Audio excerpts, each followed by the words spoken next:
It's April 6th, 1997. Steve Mumby with Harry Coulter, Lincoln Hill Road. Harry, I wonder if you could tell me what your parents' names were and where you come from. Well, I was born in a place called Homerville, New York, January 13th, 1911. And I lived there with my folks until I was about 22 years old. Okay, your parents were who and who? My parents' name was Emma Coulter, and my father's name was George Coulter. Okay, what was Emma's maiden name? B-U-V-O-L-T-Z, Buvolt. Buvolt? She was a German. Okay. What did your dad do for a trade? Well, he was a blacksmith and a farmer. And during the First World War, my mother always wanted him to let the woodchucks run the farm, she said, and she wanted him to go out and work out instead of staying on the farm, because it wasn't a very profitable thing in those days. You didn't, with 5 kids, it took quite a lot. But he said if he had $400 in the fall, he could live till June. He could buy his groceries till June. How big was the farm? 195 acres. Now you said it was around what town? It was in the town of South Valley in Cattaraugus County. Cattaraugus County. Had many cattle? Or? Oh yes, he had 8 to 10 horses, and he raised horses, and I always had about 25 or 30 cattle, but they didn't do much milking. The milk those days was either separated and you sold cream, or else you sold whole milk in 30-gallon milk cans. And you had to always have them on a stand because you couldn't lift them off the ground into a wagon. So you had to roll them you had to have something where you could roll them into a wagon. And when you got to the milk plant, you rolled them, they dumped them, into a hopper right on the outside of the building, where you didn't have to roll them in, right from your wagon into the, and then they separated or made cheese, and then they give you tickets, and you'd pump your own milk, skim milk, back if you wanted it. If you didn't want it, why, I don't know what they done with it. Was the skim milk a waste product then? Kinda really? Like, yeah. The skim milk wasn't. The skim milk was a waste product because after they separated it, nobody wanted skim milk anymore unless they wanted it for hog feed.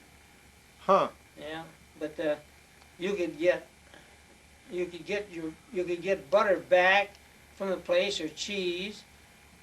And do you remember the name of the place? The place that they sold their milk? It was run by a bunch of farmers in Ownaville, New York. A co-op like a thing? Yes, Okay. That's right. And they used to hire their own cheesemaker. And the funny thing was, when I could remember good, when I went down to this place with my father to dump milk, one morning, the guy that was making the cheese, he wasn't cooking it enough, and they'd set these great big wheels of cheese up on the shelf, and the door was right in front of these shelves, and they'd fill them shelves, and the cheese got fermenting, and it swelled up in the middle, and when the thing got like a ball, it rolled off the shelf and blocked the door, and they had to get shovels and things to get into a mess. Yeah. Did you tell me a couple weeks ago that you remember a grandfather that was in the Civil War? Yes. What do you remember about him, and who was he? Well, his name was Joseph Coulter, and he was in I can't remember the regiment from Ohio that he was in. Where's he buried? In a place called, it was called Cordon, Corydon in Pennsylvania, just over the border. But now that's probably in 100 feet of water. They moved all the cemetery up on top of a hill there, and it's right between Marshburg and Cordon. Used to be, but there's no Cordon there now. Okay, is that reservoir backs up, or what's? That's right, from down Warren, where the dam is. You ever been down there? No, no. You should take that trip. That's a beautiful trip sometime. So he was with a He was outfit? a regiment from out of Ohio, and I can't remember, but I have a book with his name in it when he was a sergeant or something. But he was discharged, and then he re-enlisted once again during that was the Civil War. Can you remember him? I just remember him. I was about 6 years old, not quite 6 years old when he died. Okay, so he died back here in Cattaraugus County? Where I was born. My father, mother lived. They lived with my father and mother when I was born. Your grandparents did? Yes. Was he in the infantry or artillery, or don't you know? Infantry, I think. Because there was a story once my father was telling me. I didn't hear it from him, but my father was telling me that they would send these people out, about 2 or 3 at a time, for spies to see where the rest of where the opposite army was, and they went night, traveled in the night, and found a place where they was going to stay. And when they got down, they slept all night down in this hole. There was a rail fence there, and in the morning, my grandfather got up and wanted to get up on this rail fence and look around to see what he could see. And just about the time he got up there, a gun went off right near there and shot the rail right off from under his foot. Wow. So that was the story. They told him to stay down. He didn't. He wanted to see what was up there. You know what battles he was in, or? Well, no, I do not. I remember him talking about Bunker Hill. Well, that was a battle of someplace down in the south. But I didn't hear anything about Gettysburg or anything like that. Okay. Now, I could read up on it probably, but I never have. Your first work experiences, how far did you go in school back in those days? I only went to the 8th grade, and I just started high school in the fall when my father had a stroke. Okay. Where was the country? Did you go to country school? Yes, I went to a country school, just a half, it wasn't a half a mile, quarter of a mile from our house. And then when I went to started high school, had to go to Randolph, New York, because that was the nearest place. The country school was near a Four Corners, or where was the country school? No, it was right on just a direct road up of one of those valleys down there, East and West Valley, and that was, I went there the whole length of the time. I always lived in that same place. Did the school have a name or a district number, or? Well, it had a district number, but I can't remember what it was. Okay, the nearest town to this school was? That was a place called Onaville. Onaville, Yeah. okay. Do you remember who your favorite teacher was? Yes, I do. Her name was Ammon. Her can't remember her first name very well. Mamie Ammon, and she had a daughter that I used to like to kind of run around with. She was her birthday was on she was the same age as I was, and her birthday was on the 14th, I think, of January in the same year. And then she had a brother, but all those are gone now. Mm-hmm. Yeah. How many, on average, during your 8 years there, average of how many students would have been in that school? Well, they took chemical wood. Now, I don't know whether you know what chemical wood is. Years ago, they used to cut chemical wood, and it was cut from hardwoods, out of the woods, and people come in there and cut all winter long, and then they'd pile it, and then they'd in the springs, or when it got good enough to get in there, they hauled it out, and it went to chemical companies to make wood alcohol and a lot of different things, and charcoal and stuff like that. And that was a big thriving occupation. That and sawmills, because there was nothing but woods where I lived, all solid woods for miles. And the school, always in the winter, was always larger than it was in the early fall or late spring, because it seemed like they always wanted to work, and if people moved in there with kids, probably our highest school would be, one teacher would handle 27 kids in the winter, but and it'd be down to 10 or 12. Really? Yeah, in the summer, or in late spring or early fall. So tell me about at least one of the times you got in trouble in school, because I can't believe you didn't get in trouble. Just once. Just once. Just once. What happened? Well, this old fellow, and his name was Gamp. The teacher's name was Gamp. He was an old teacher, and we got along all right until one day he was sitting at his desk. It was all one-room schoolhouse, and somebody said something, just whispering to another kid, and actually it wasn't me. But when he looked at me, he told me to sit up front in a seat. Now, he didn't want me to take my books with me as I was studying. He sent me up there to sit there just to punish me, I guess. And I said, what you heard wasn't me. And he said, would it make any difference? Somebody had to be punished because he heard it. Well, I said, pretty quick, he come up, and I had my books up there. And he said, you can't do that. And so I got up out of the seat, and he got up there, and he told me to sit down. And I didn't sit down, and he reached right for my chest and grabbed me by the shirt. And I reached right over and grabbed him by the shirt, and we both give it a good jerk, and the buttons flew all over, and I just give him a push and went right out the door. And I went home, and my mother says, what are you doing home early?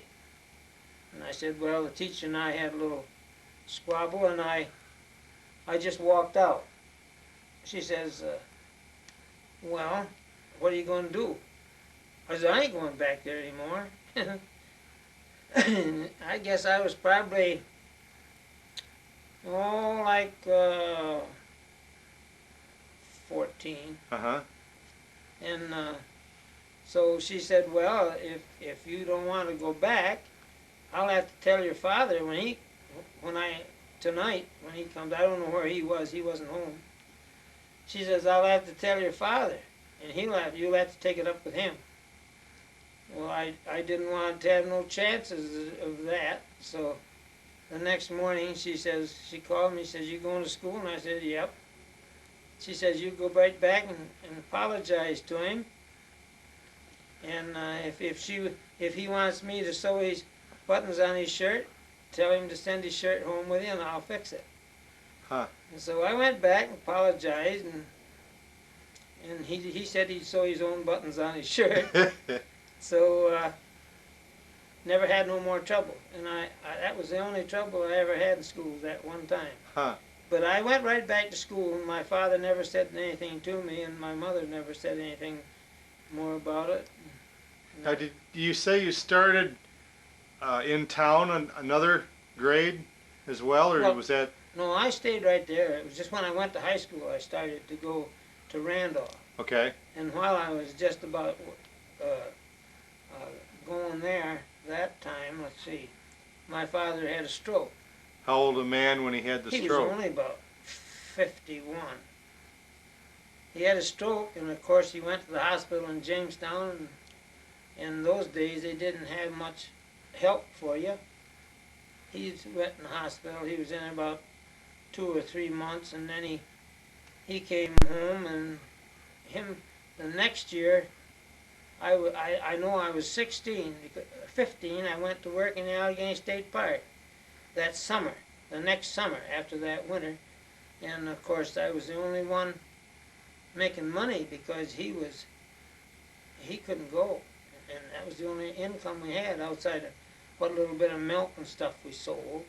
So you were the breadwinner then? Yes, and all my money went into to take care of the family. There was 5 children, 3 sisters and 2 brothers.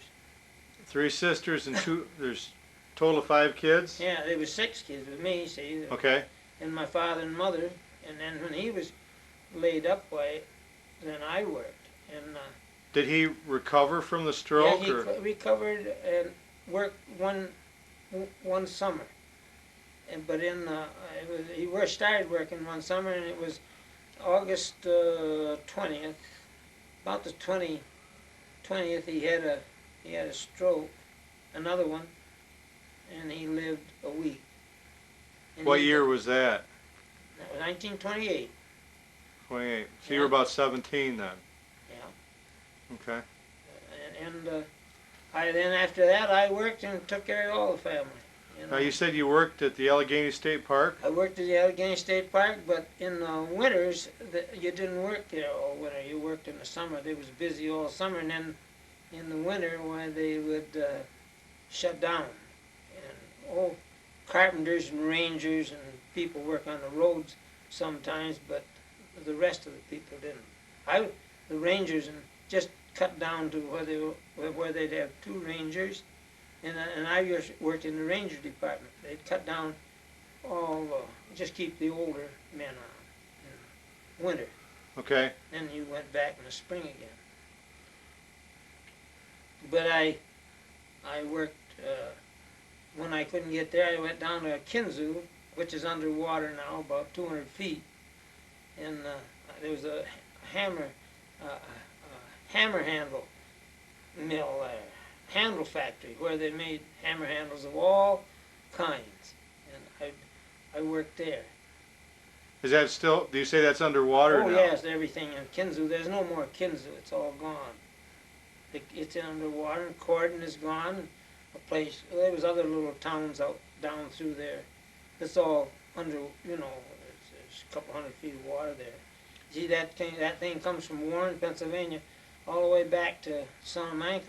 Now, so you were around that time when those towns were dismantled and moved and Yeah. just gotten rid of? Yeah. People didn't have much of a say, probably, did they? Did the government say they were? Well, you see, that place down in there was partly Indian reservation anyway. A half mile on each side of the river was reservation, Seneca Indian reservation.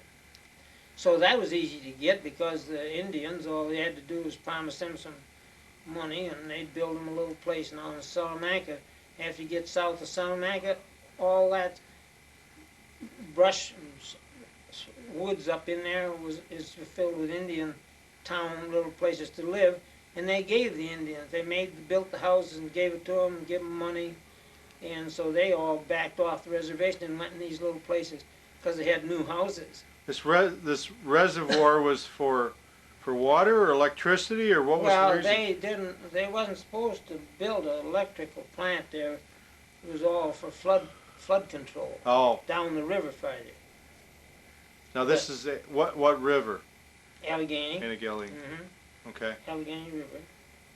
And of course it went all the way down with the Allegheny, and the Ohio forms the Monongahela, and then that runs into the Missouri or something and goes into I think Mississippi. Well, you talked about your grandfather from the Civil War. Would they have moved the bones of the bodies or just the stones? Well, you don't know. When they move that cemetery, they put a big fence around it, like black plastic. They did, and nobody could get in, nobody could get out, nobody could look in. And I think probably what they do is just The stones? move a stone and a little shovel full of dirt or something. So they can say they did it. Yeah, Uh-huh. and I think that's about all they do. So when See, you my were, grandfather and my father and grandmother, they're all buried in that same cemetery. My mother isn't. She was buried in none because she married later after I was, you know, she was, after my father died. so how old were you when you were at this hammer handle factory? Well, I was about 16, 17, going on 17 or something. Yeah. I used to get up in the morning and I'd walk. I didn't have a car. My father never liked a car. I don't know. I used to always want him to buy a car because then that would give me a chance to monkey with it. And Mm-hmm. plus, but he never wanted to do that. He'd say, well, we don't need one yet, and we bum rides with different people to go to work and stuff. And so after he died, my first car was a 1922 Ford Roadster, and I gave $20 for it. And so I had transportation, see. But I didn't do this until after I had worked at this handle factory. But I'd get up in the morning, and I never seen our house in the daylight because I left to ride on the train from our place, from Onaville to Kinzu. I'd get up in the morning, walk at, I think it was 4 miles. I'd get on the train, ride down there, and that was right near the handle factory. So I'd work all day, get on the train at night and come back and then walk 4 miles and home. And I never see my home until Saturday or Sunday, see. We worked, What months were you doing this? do it all winter. So you'd slog your way for 4 Yeah, yeah. miles? For 4 miles. It was 4 miles from our place to the railroad station where I could get on the train. And, Was the train depot in Ownville? yes. Okay. Yeah. And there's nothing there. Is there anything there now? I don't believe so. No, I don't think so because the bridge ain't even there now. That we used to cross the bridge. If you wanted to go, they see when they put that lake in, or that dam, they moved everything out of there. All the ground was stripped and everything. Huh. There was fires burning wood there, because I built my camp down there on the old farm while they were building this dam, and it was well, ashes. We was about 2 or 3 miles from where the fires was, but there was so much wood burnt there and so much stuff burned 3 or 4 miles away there. Your car, wake up in the morning, you can see ashes on top of the car. Huh. While they were building this dam, burning all that wood. So how long did you work for Kinzu at the axe handle factory? I just worked there. I guess it was about three years. Yeah. But you'd walk 8 miles plus ride the train. Yeah, in between time. And it cost 20 cents to ride that distance. I don't know how many miles, probably 15 miles. 15 or 20 miles, 20 cents to ride that train every day. 40 cents a day to ride the train back and forth. But then I got a light housekeeping room. Then I stayed there when the weather got too bad. And, you know, when Like January and February? Yeah, when the weather'd be snow, clean to your belt buckle. Because you didn't know plow no roads then.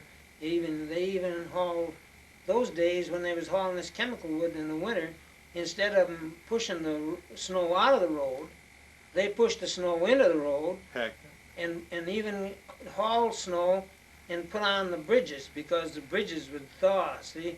And they'd have to pull these sleds across there with 4 cords of this 4-foot wood on them with one team. And that team couldn't pull it. Once it got out on this asphalt bridge, you couldn't pull it with one team. It had took 2 or 3 to get it load across. Plus it wore the sled runners out. And so what they'd do is haul water and build up about a foot of ice on top of that bridge. Then they'd go across, all right. See, that would last a long time, that much ice on the bridge. Yeah. Never heard of them putting snow on a road. Well, they did. They used to put snow, push the snow into the road where there wasn't any, and on the bridges they hauled it and dumped it on the bridge and froze it there with water. So what are you doing when you're 25, 26? Well, I was up here working on that farm over there. What brought you up to Ontario County? Well, my grandfather had a car, and my brother stayed with my grandfather. And so one time I said to him, I got a chance to work on a farm. And I was, how I happened to make up my mind I wanted to work on a farm that year, a couple of years there, I was cutting paper wood. And you have to cut paper wood.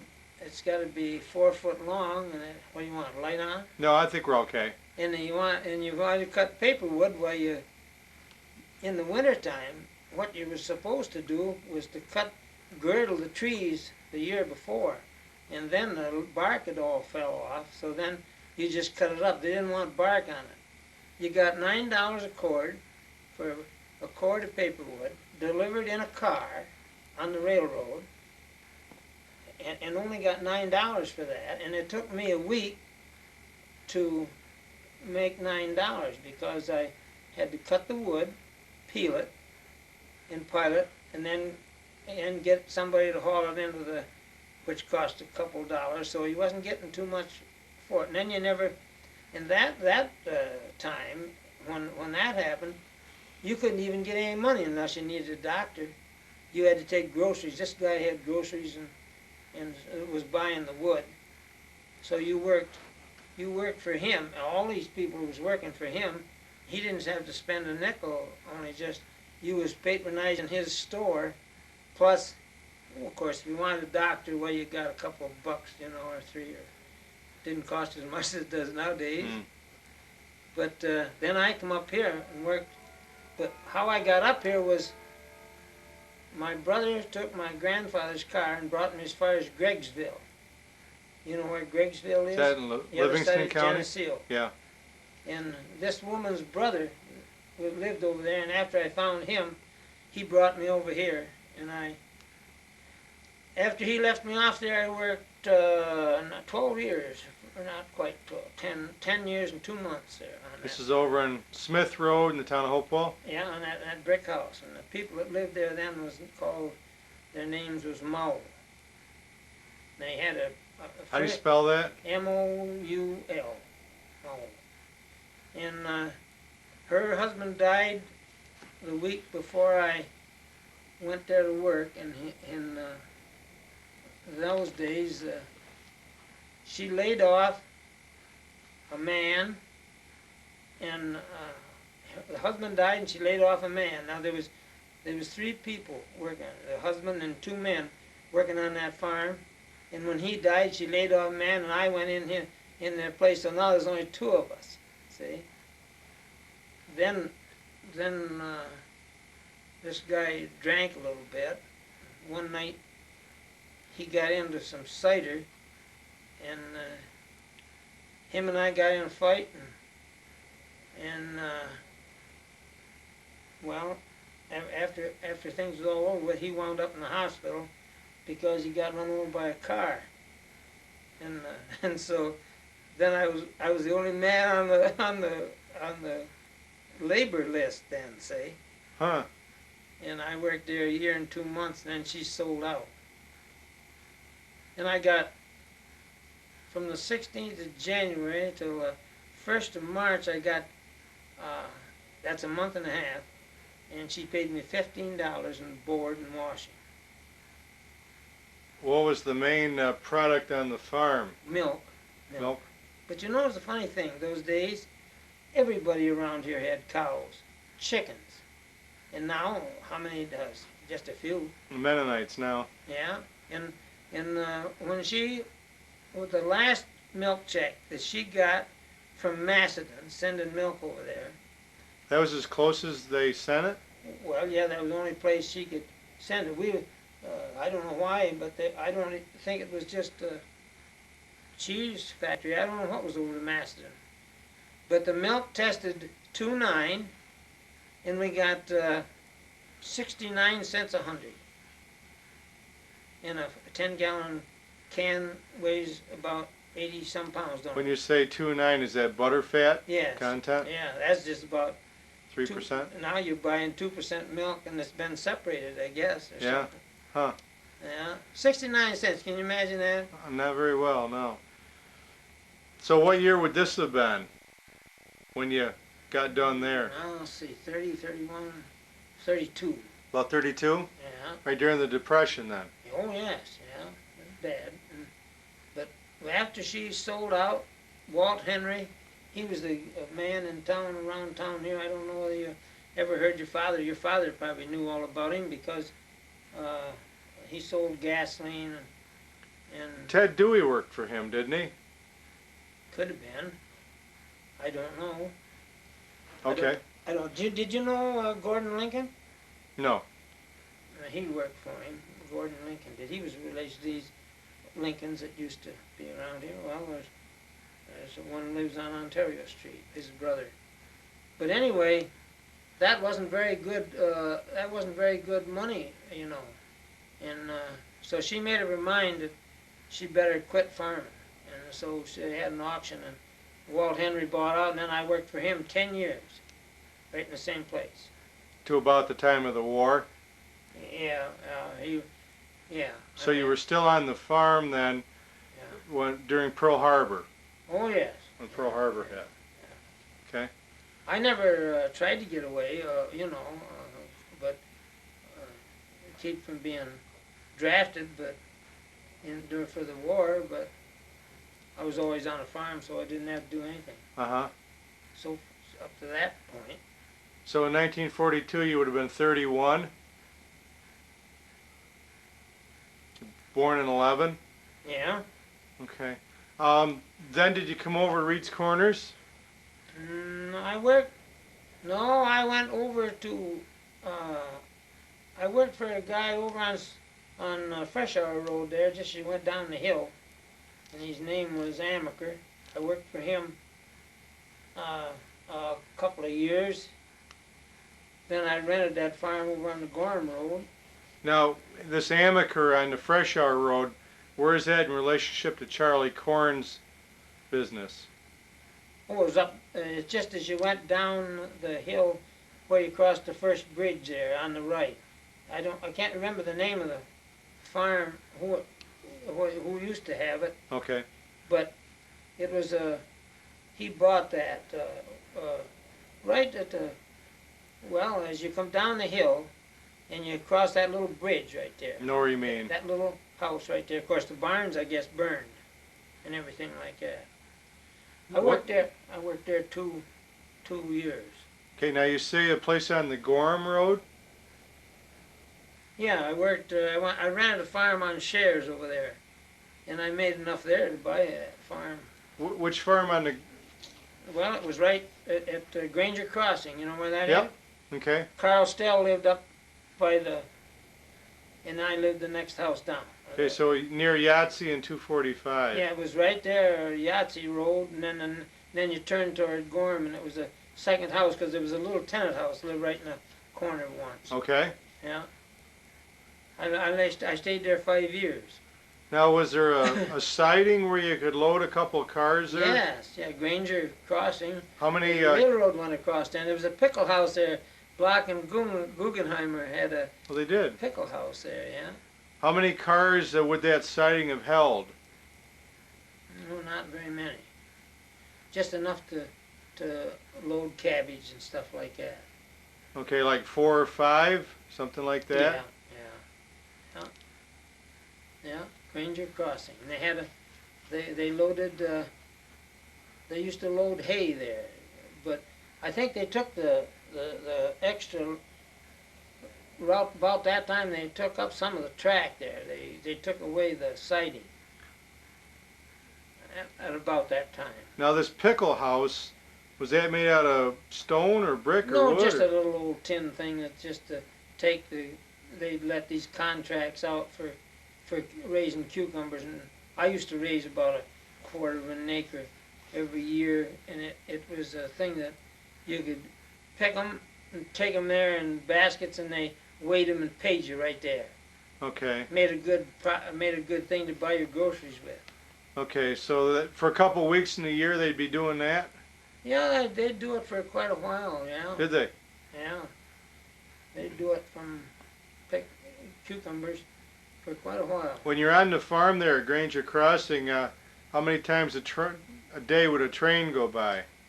Well, it got so just probably one go down and back every day. Go down to Naples and back every day. Yeah. How many cars would be on it? Sometimes they might be 10, and other times they'd only be a couple. You know, just depend on what they wanted. The winery wanted down there, or somebody like the hardware and the place that Fitch's down to Rushville would want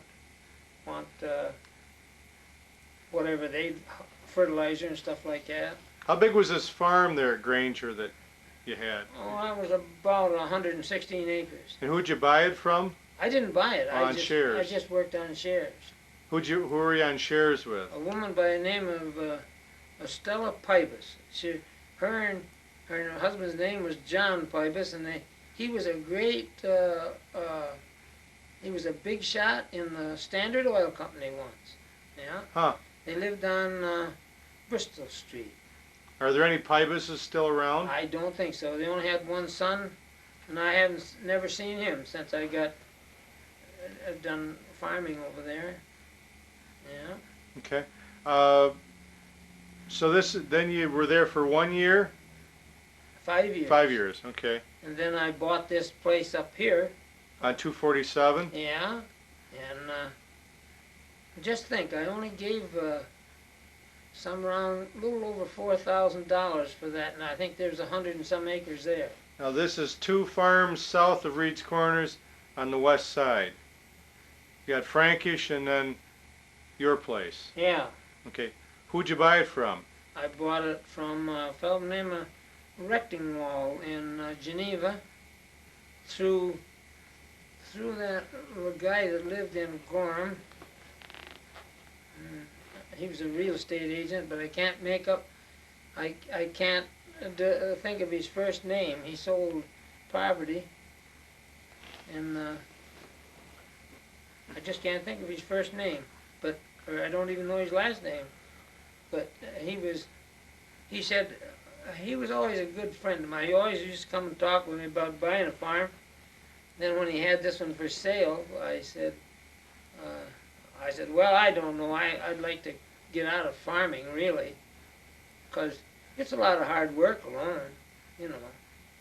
I always I didn't want to be a farmer anyway, but I was forced into it, because if you can't find a job, what are you going to do? You got to do something to eat, because you couldn't get on welfare. Mm-hmm. No. So I bought him, and a fellow named Henry Teese.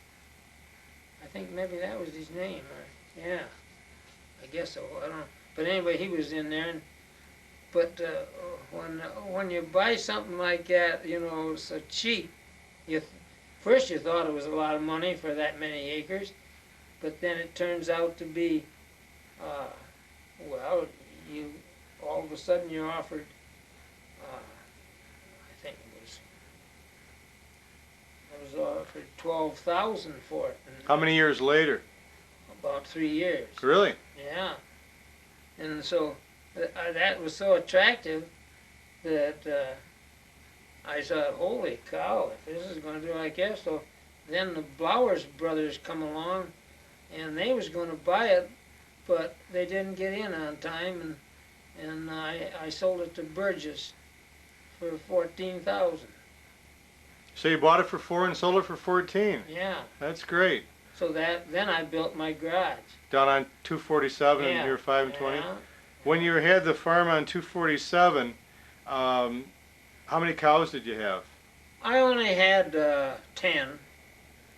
What I'd raised and brought from over there on the Gorham Road, I brought over there, but I didn't have a barn that I could sell milk out of. So I just raised some hogs and stuff like that, and raised a few calves and raised chickens. And so what'd you do with the milk or the cream? Well, I was told it. I put it, let the pigs have it, you know. Oh, I okay. didn't want. Sure. Then all of a sudden, I didn't have the cows very long after that before I sold them. Okay.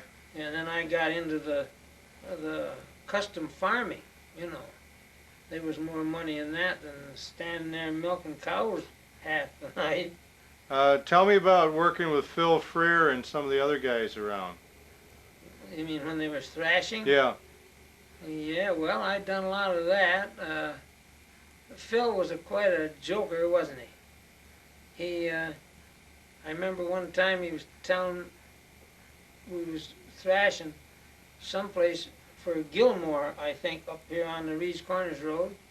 And Phil was telling me that, well, we went in for dinner. Everybody, you know, had to feed all the thrashers and stuff like that. And we went in for dinner, and this guy said, when we got out from dinner, this guy said, what kind of meat was that we had for dinner? And Phil said, did you see that bunch of cat hides over there beside the barn? And this guy says, no. And he said, I'm not going to look. And then he threw up. Yeah, no kidding. Yeah.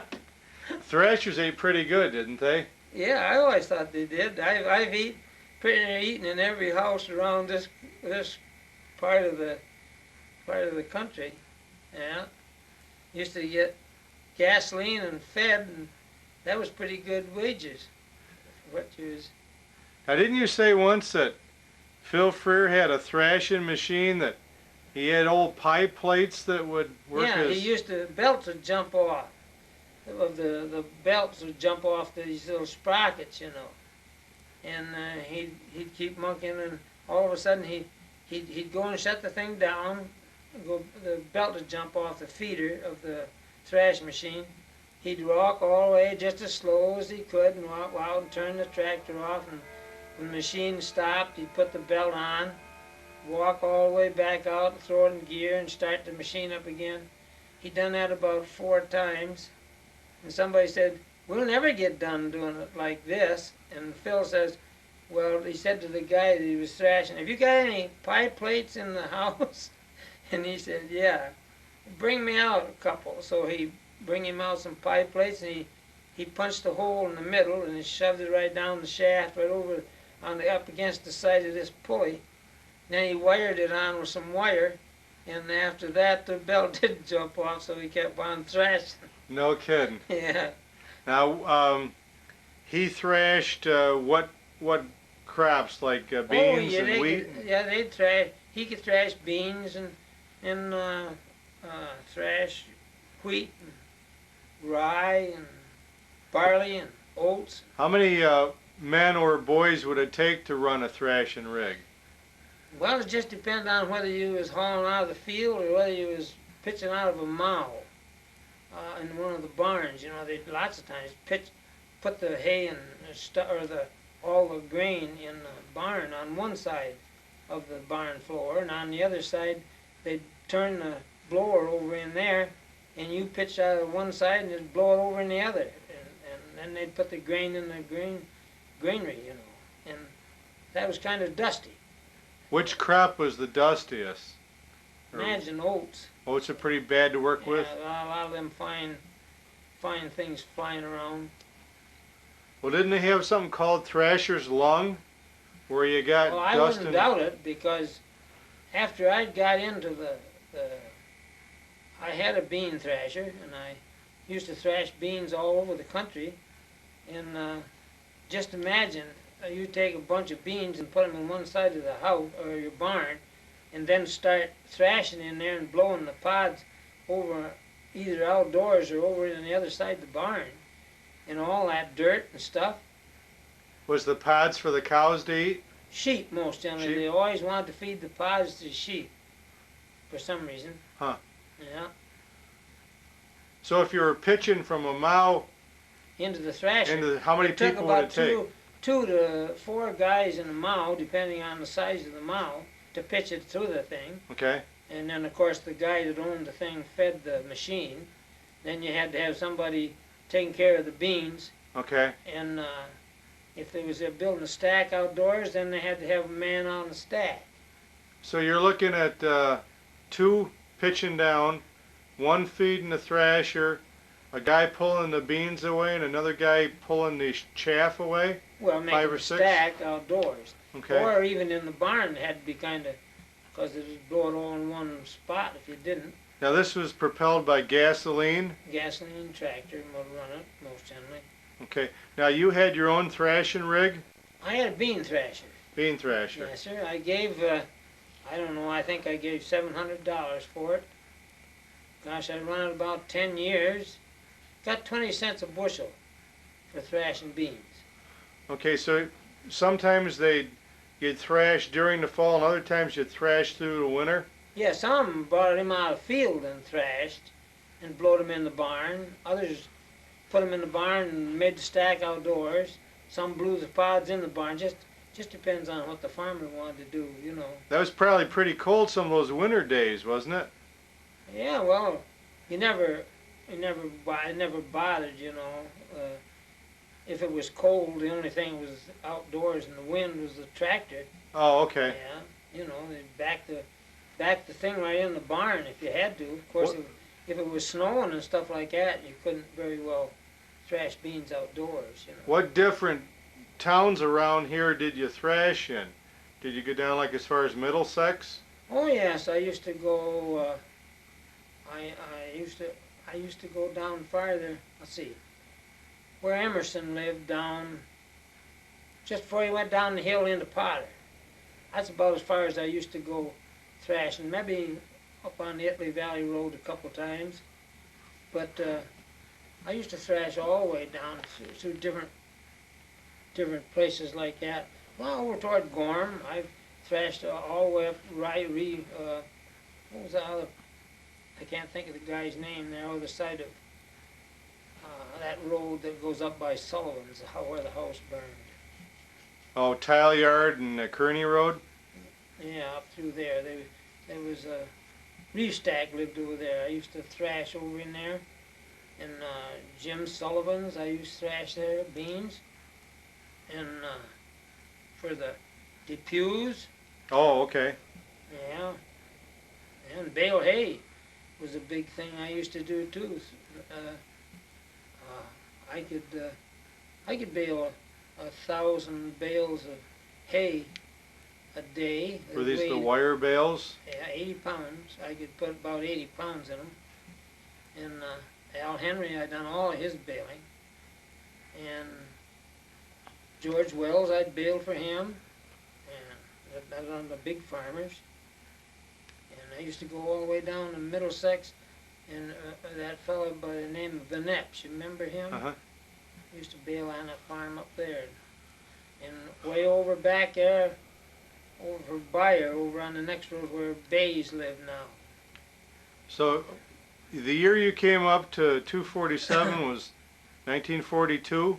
Somewhere right around there. What do you remember about life in the corners back around World War II? Well, I can remember Gerald Gage very well. Yeah.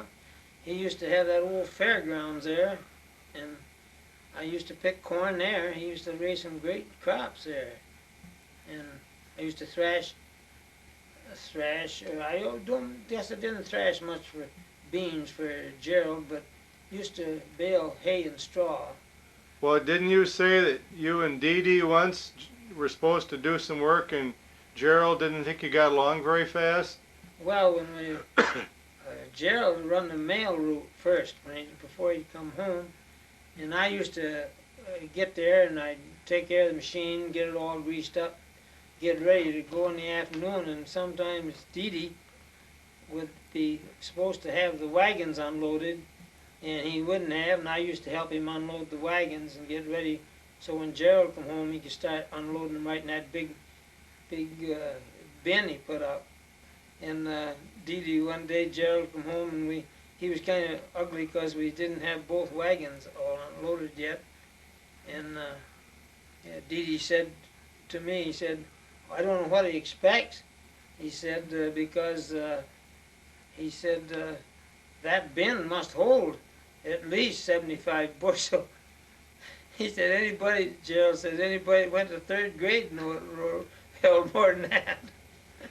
When you came around here, was there just the one store, or were there two stores? Just one. Just the one. Yeah. And how many places to buy gas was there in the corners? One.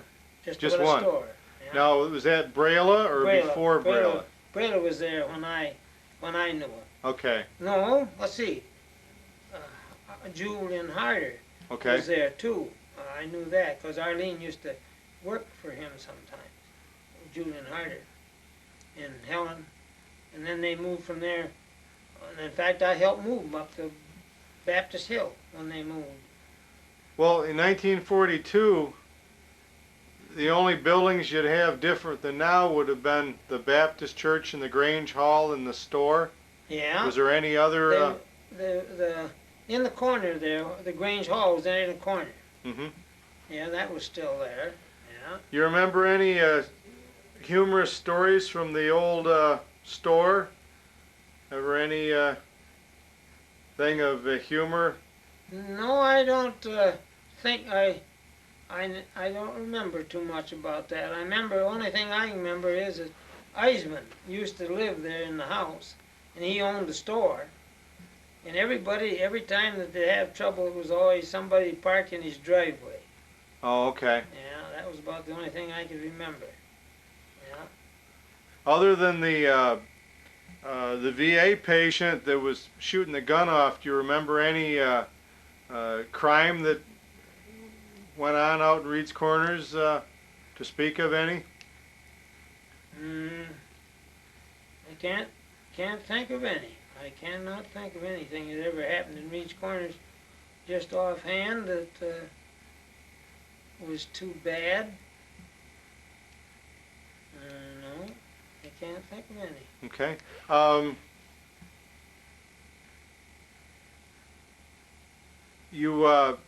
You basically thrashed and bailed for different folks. Oh yeah, all over.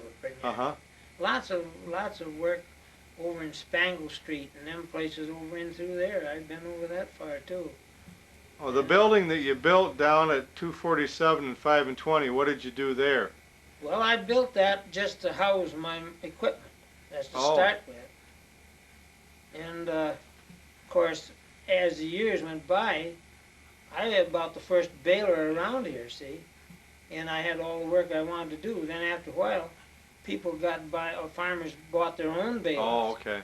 And pretty quick, I wasn't baling very much because different farmers had their own balers, so I didn't get the work. So when it wouldn't pay me, why, I would sell it off. You know, like when they got using bean combines, then I got rid of my bean combine or bean thrasher. Mine was a stationary job. And then pretty quick, baling wasn't so good, so I'd sell the baler, and I had 2 corn pickers. And pretty quick they started thrashing corn with combines, and so I kept selling them off. So you're talking like in the late 50s, or? Yeah, somewhere up in there. You know, I worked about 10 or 12 years, starting when I moved over here in about 42 or 3 or 4, something like that.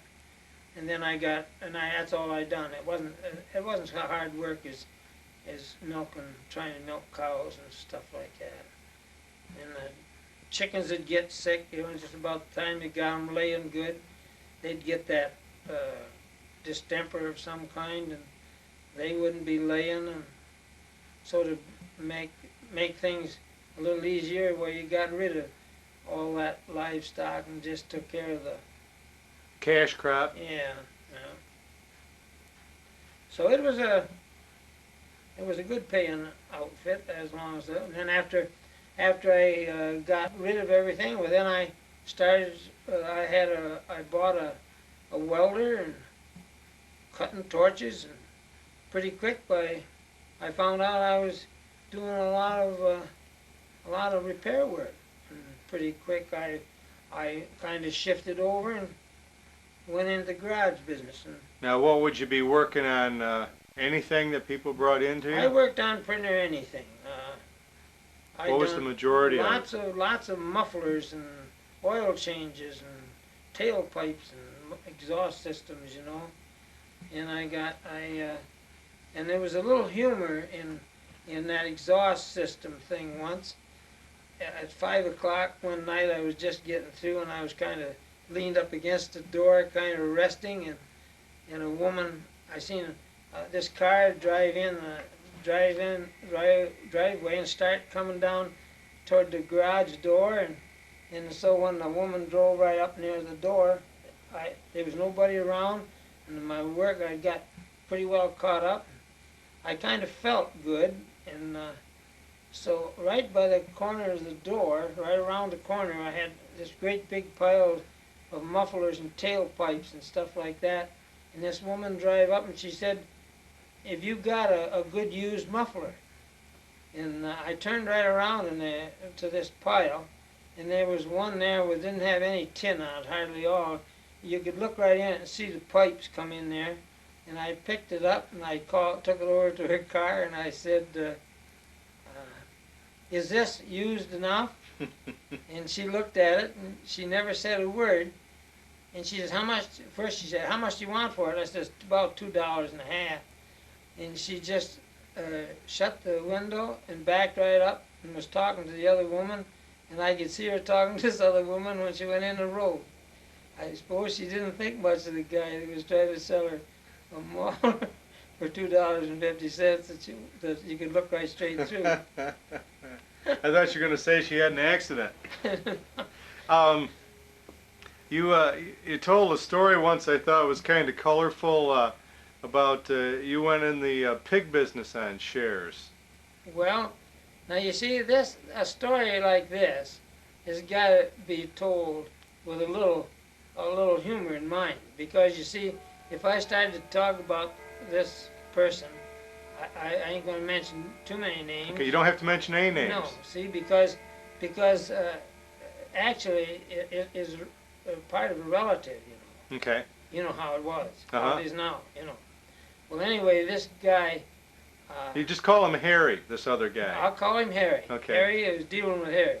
Okay. Yeah, and so I met up with a guy during my day's work that owed me some money, and I said to him, when can you pay me that money? And he said, "He said, I haven't got any money, but I've got 3 pigs."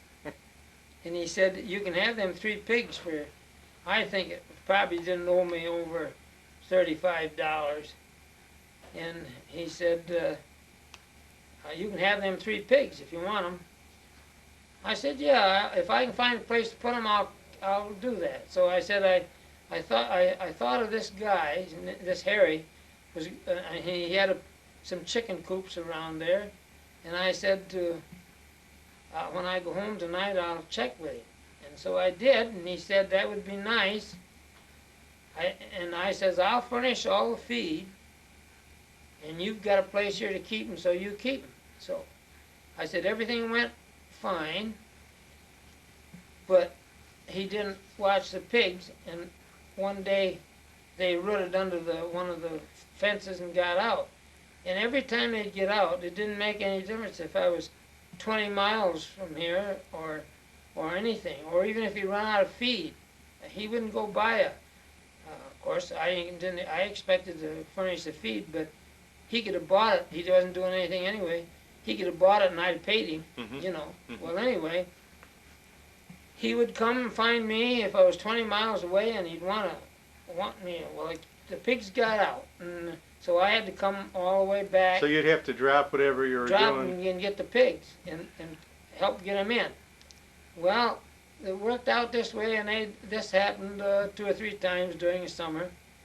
But anyway, when fall come, I said, I guess, I said I got tired of monkeying with the pigs, so they didn't weigh too much, but they was pretty good pigs. He done a pretty good job feeding them, and they grew up, but there was one big one and one middle-sized one, and then there was one small one. Just happened to grow that way, I guess. Uh-huh. And so I seen the butcher, and I said to him, how much you want for killing 3 pigs and hanging them up in an apple tree and splitting them down the middle for me? And he told me, and I paid him, and I said, any time you want, and I told him where the pigs was. And so he all of a sudden, he stopped and he said to me, your pigs is all ready to go. They're hanging in the tree. In the fall it was. And I said, okay. So I got right around, and that night, just as soon as I got done work, I went after my pork, and this Harry had got there first. So he took the big pig, all of the big pig, and he took half of the middle-sized pig and left me with a little pig and half of the middle-sized. So technically you ended up with a pig and a half, but it was a bigger pig and a half. Yeah.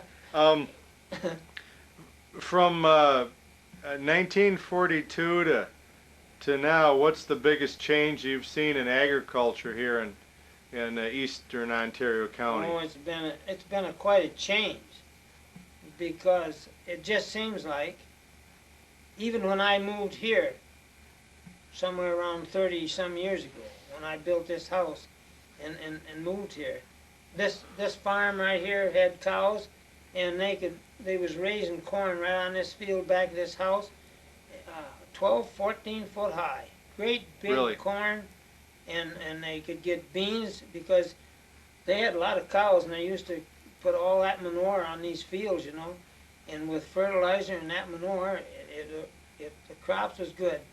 And since they left the cow business, people has rented this back here. Every time they plant stuff, they don't get anything. Of course, I suppose, according to the maps and everything, this land right around here is just about the poorest land in Ontario County. Oh, okay. Right here, because everything is washed down the hill, I guess. Huh. Black soil down in there, way down there, but up here it's clay, pretty much heavy clay.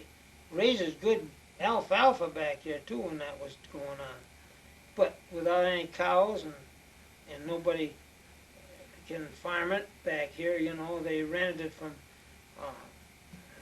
Hager. Even never got even paid for some of the rent. He rented it out to different people around, you know, just people that wanted to raise something went back in there, and they not very much, never took much off of it, because it just won't raise it. You can't, costs too much.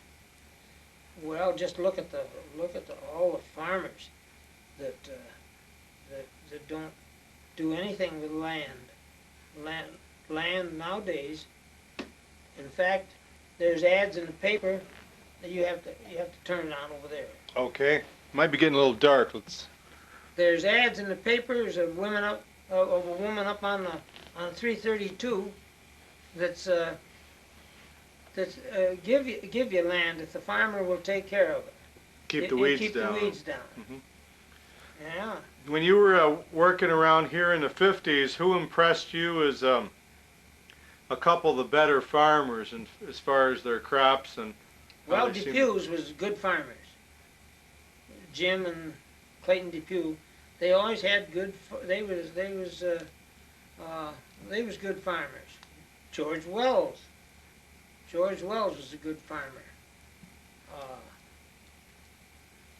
No, right now I can't think of anybody else that had a lot of farm work done. But Al Henry was a good farmer. He always could raise good crops. They're on 247. Yeah. Well, while I've got the tape going, let me just ask about things closer to home. What do you remember about,